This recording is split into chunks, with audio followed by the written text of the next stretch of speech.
for the second time in 3 weeks, the Dodgers got smacked by the Marlins. For the second time in as many starts, Lance Lynn got knocked around. There's a few things to get into in that realm. Julio Urías was officially placed on administrative leave. Ryan Pepiot will throw on Thursday. He gets some runway now for a chance at the postseason. And Walker Buehler talked about his performance and what he's doing in order to try to stay healthy. So that's what's on tap. So let's get Locked On Dodgers. You are Locked On Dodgers, your daily Los Angeles Dodgers podcast. Part of the Locked On Podcast Network, your team every day.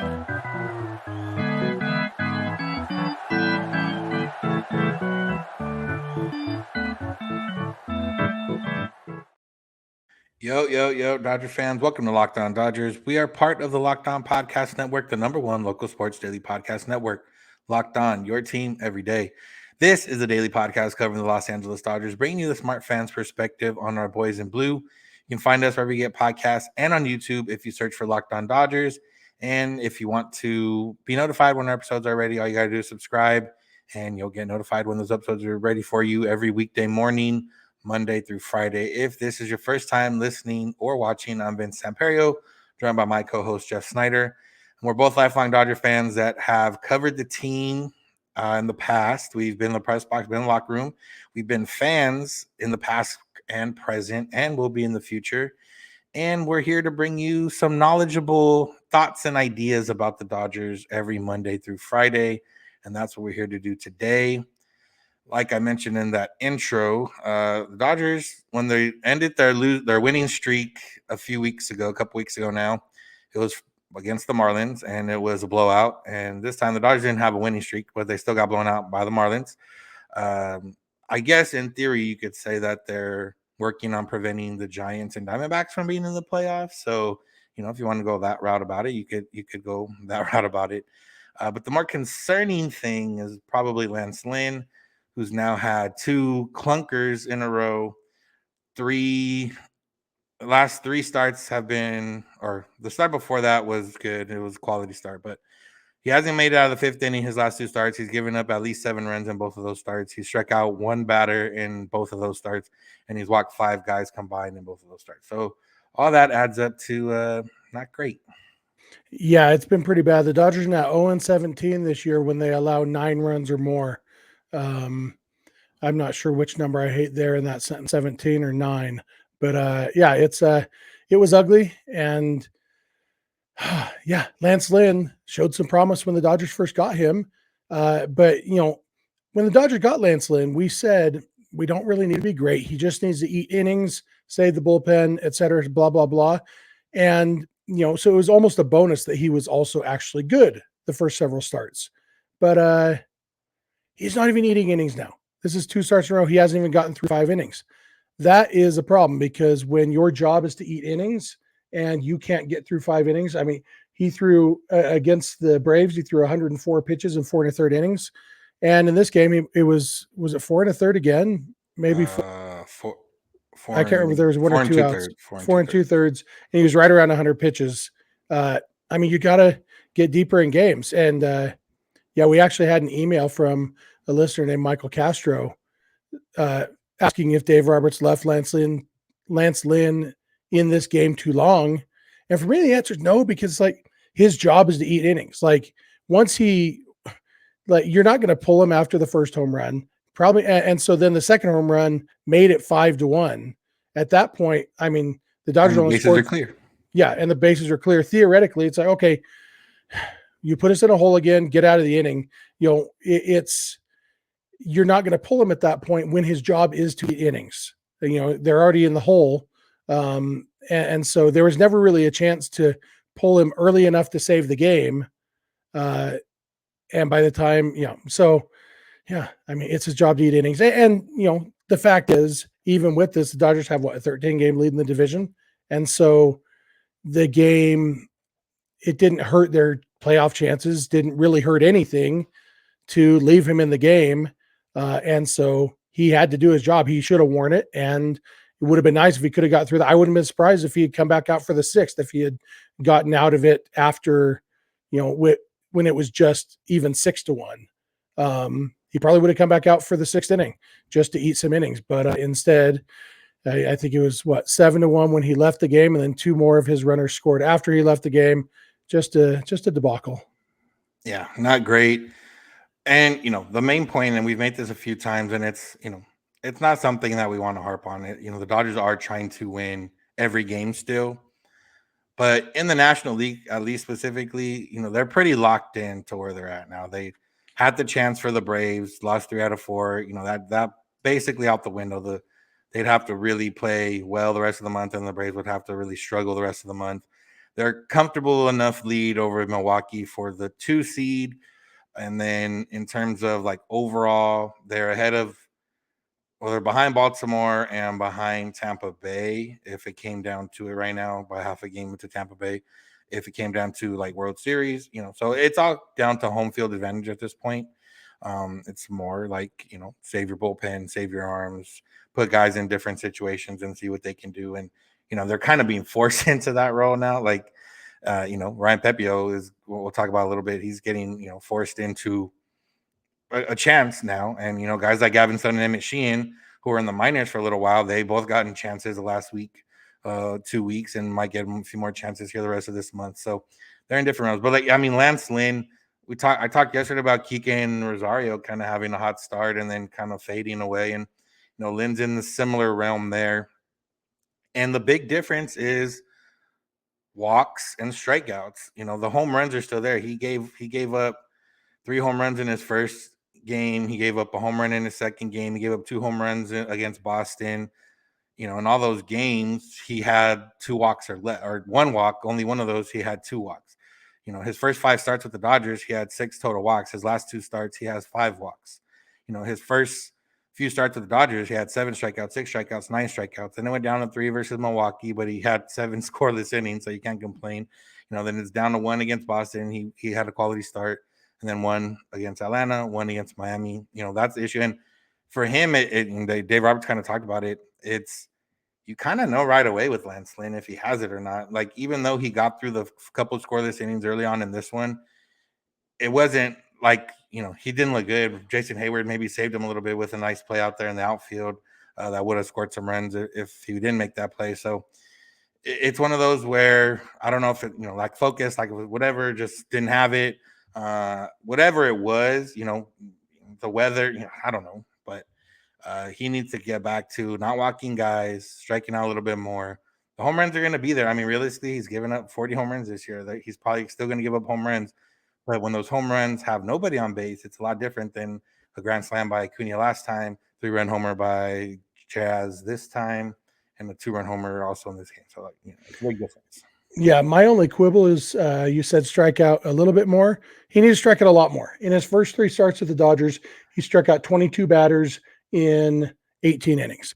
In his last 3 starts, he has struck out 3 batters in 15 innings. And so we've seen that's where some of the walks are coming from because, everybody's in a full count and they're fouling off pitches till he gets the walk because he can't put them away. Infield singles because, getting weak contact instead of getting swing and miss. There's just been so much of that. He's allowed 24 hits in those 15 innings too. And some of them were the home runs. 8 of those are home runs, but 16 non-home run hits too. And a lot of them are, infield singles, bloop singles, because he's not getting the strikeouts. And that's the biggest concern for me because I do think the walks are a function of not having the swing and miss. I think if he had more swing and miss stuff, he wouldn't be walking guys. He wouldn't be giving up infield singles, and the home runs would be solo homers. And some of the home runs wouldn't be happening too. Guys don't hit home runs on pitches they miss. And that should be a hashtag if it wasn't so long. But if we made t-shirts, that would be on it. So, he needs to strike out more dudes, honestly. And so I hope that's the one thing he's focusing on because I think that would fix most of what ails him. Yeah. There's a possibility for some of these younger pitchers that I mentioned to get a chance. We'll talk about that, especially one guy pitching tonight and then a couple other arms, one coming back, and then those couple arms that just recently pitched for the Dodgers and could pitch again. Let's talk about young pitchers, so make sure to keep it locked on Dodgers. Today's episode is brought to you by eBay Motors. For a championship team, it's all about making sure every player is a perfect fit. And it's the same when it comes to your vehicle. Every part needs to fit just right. So the next time you need parts and accessories, head to eBay Motors. With eBay Guaranteed Fit, you can be sure every part you need fits right the first time around. Just add your ride to My Garage and look for the green check to know the part will fit or your money back. Because just like in sports, confidence is the name of the game when you shop on eBay Motors. And with over 122 million parts to choose from, you'll be back in the game in no time. After all, it's easy to bring home a win when the right parts are guaranteed. At the right parts, the right fit, and the right prices on ebaymotors.com. Let's ride. eBay Guaranteed Fit only available to U.S. customers. Eligible items only. Exclusions apply.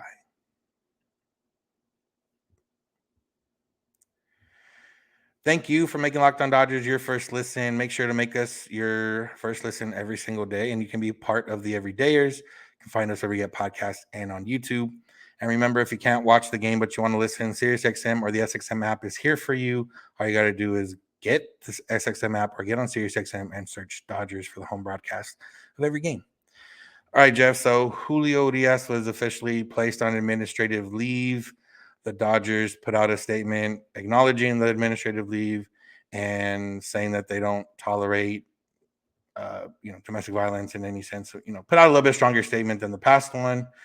And now it's, probably going to last the rest of this month. He's going to go into the off season, maybe knowing what comes suspension wise or not. Who knows? But beyond that point, that means that the Dodgers were able to call up Ryan Pepiot, and he is going to start, I believe, on Thursday or bulk innings. I don't remember if they said, but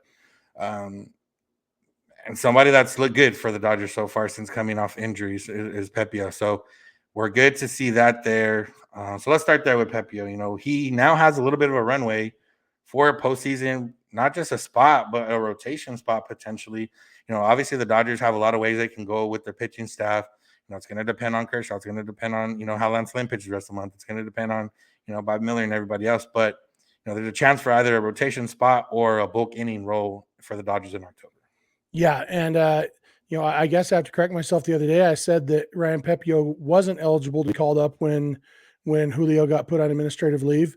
My source was MLB.com, which I assumed would have the correct MLB rules. And they specifically listed only 27th/29th man for a doubleheader or replacing an injured player as the two reasons a player can be recalled less than 15 days after being optioned. Apparently, dude getting suspended for punching his wife was not listed, but is one of the acceptable reasons, not suspended, but put on administrative leave.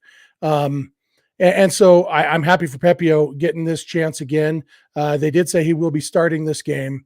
And he's looked really, really good since he came back and pitching with more confidence. And that was a big part of what he was lacking last year, I think, was confidence in his stuff. And, he had the slider he was trying to throw last year, and Dave Roberts said that his changeup took a big step backwards in quality. And everybody speculated and seems likely that it was because he was focusing so much on the slider.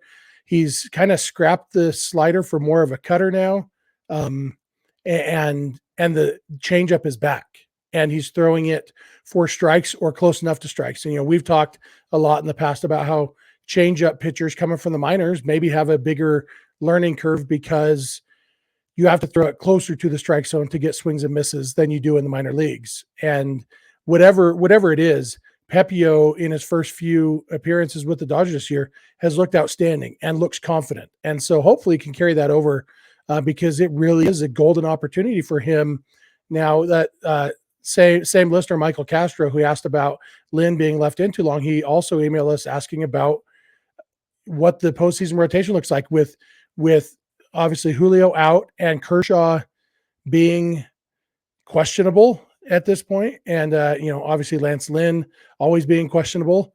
There's some golden opportunities for some of these young guys and some opportunities for the Dodgers, for Dave Roberts and the front office to maybe save face a little bit in going with a riskier pitching plan in the postseason, just out of necessity, where you might have Bobby Miller and Emmett Sheehan and Ryan Pepiot all pitching big innings in the postseason for you, either as starters or as piggyback, situations, like, and maybe even Gavin Stone, depending, like you said, if Lance Lynn continues to struggle, maybe Gavin Stone gets that chance too.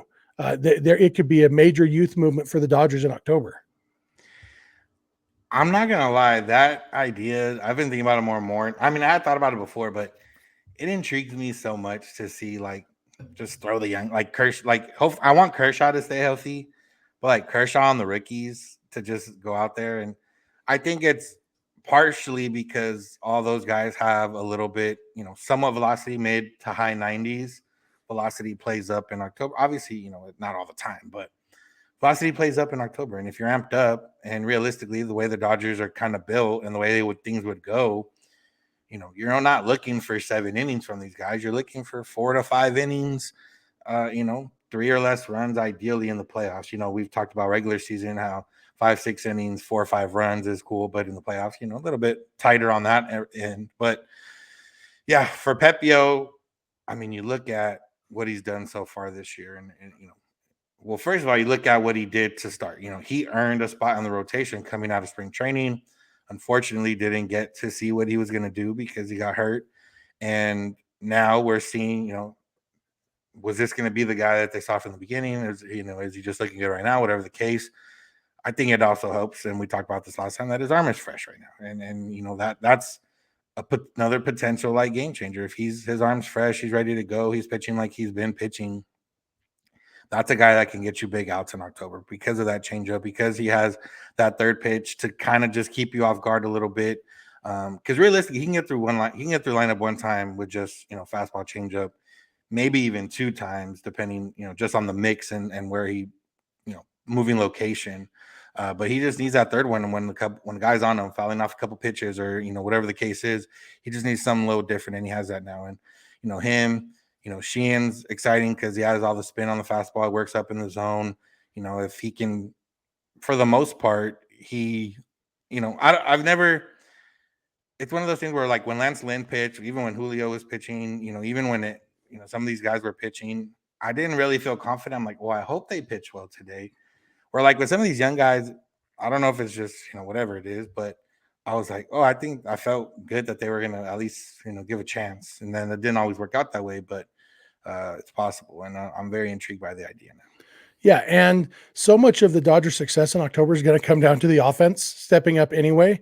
Like, if the offense plays the way they're capable of, they can win, even if the rookies don't pitch super great. If they, keep them in ball games, give the offense a chance. And hopefully, the Dodgers are getting their October offensive struggles out of the way right now. Their runners with scoring position performance the last week or so has been somewhat 2022 NLDS like. And so, yeah, get that out of the way in early September and get back, let the pendulum swing back to tearing the cover off the ball in October. And then, it could be a win-win where you win with the young guys and you get to see what the future holds, because the Dodgers have some major question marks heading into the offseason. Obviously now Julio's not coming back. Lance Lynn, they have an $18 million option. I think it's 18 million, something like that. Do they pick that up? Shohei Ohtani, even if they go after Shohei Ohtani, he won't be pitching next year. And so the questions become, Walker Buehler and the young guys.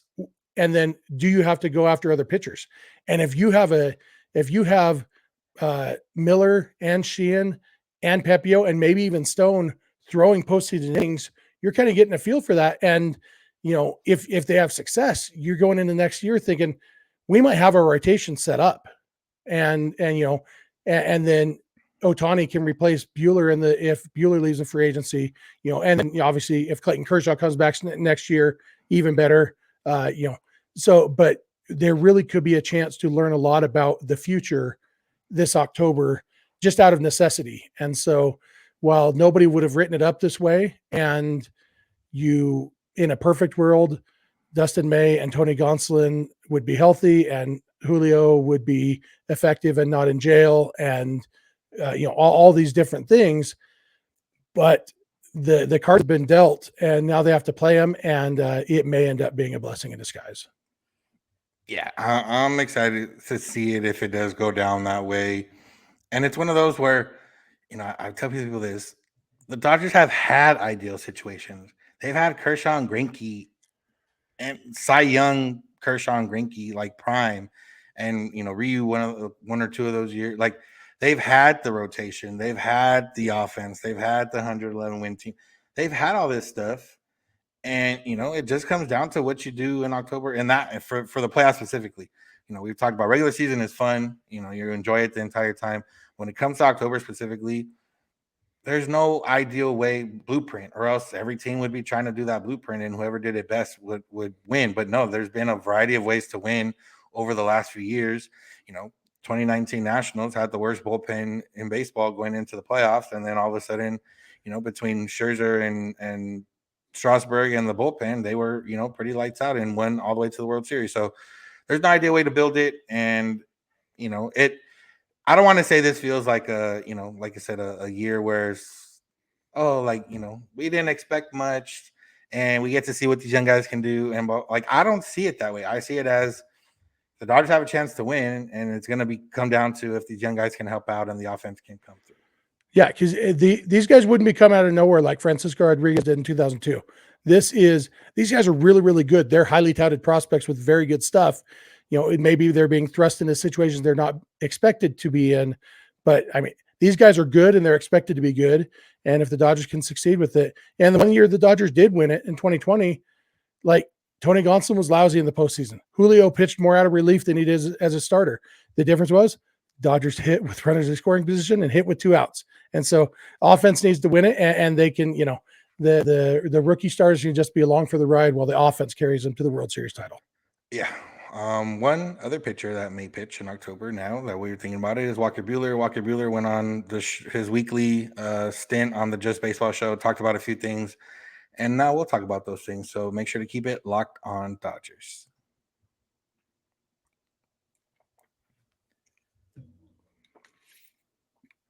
If you want to be one of our favorite listeners, you can be an everydayer. That's someone that listens every day.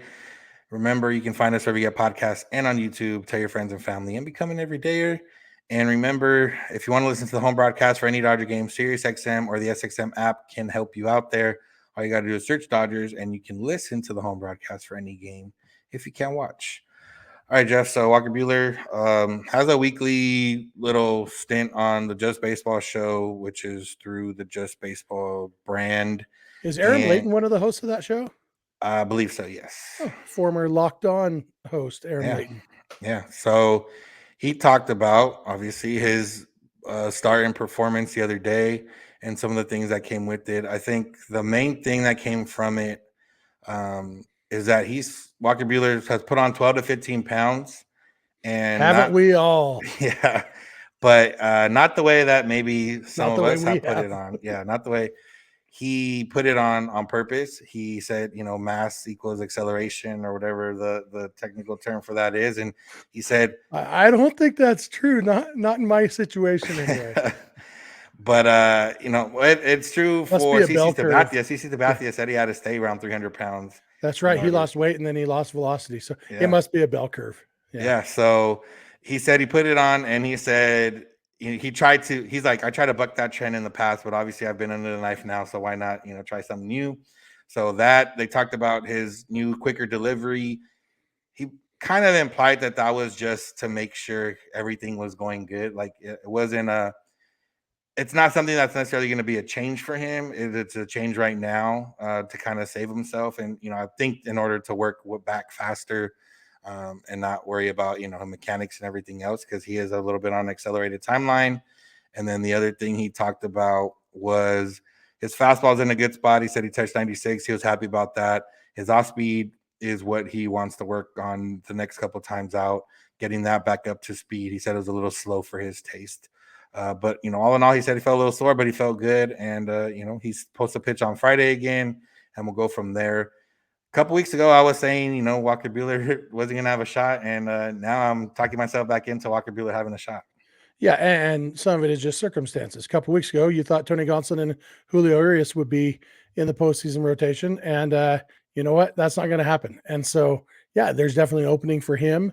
And even if he's built up to 5 innings, it's hard to see him throwing 5 innings in a postseason game.